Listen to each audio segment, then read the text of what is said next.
I remember being down there and going to a play.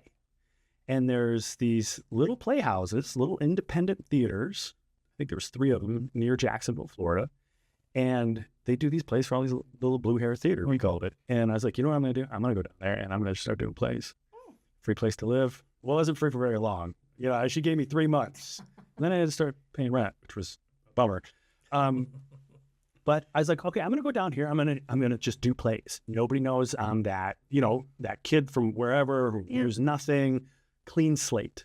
And I did. I just showed up, and no guy shows up to those plays for the auditions. I'm thinking former college basketball athlete. Nobody that looks like that. Mom's condo in Florida. This lady, shame on me for not remembering her name. She was an old New York theater actor from like the 50s, and she's this old battle axe of a lady, and she ran this theater like a New York theater. And she saw me come in, and she's like, I was in every play for 9 months. Oh, that's hilarious. They were just rolling plays out. Like, they do an original from a local, like some lady who wanted to write a play, we'll put it up.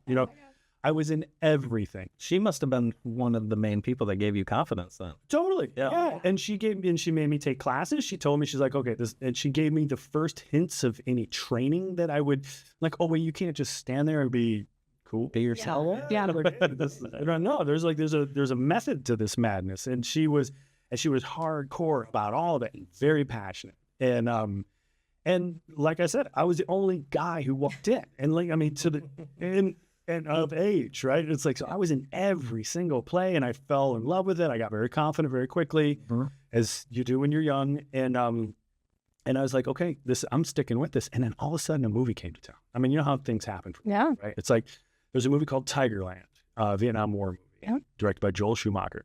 They had this open casting call, and I didn't get any of the little one-liner parts or whatever. And so they asked me to be the stand-in for the actor. I didn't even know what that is. That's the jerk who stands in front of the cameras while they set the lights up, while the actors are on their trailers. Yeah, I've done that here before. Yes. And they paid me for it. And but what happened is, I haven't stopped talking since we got here. This is who I am. I don't shut up. I love it.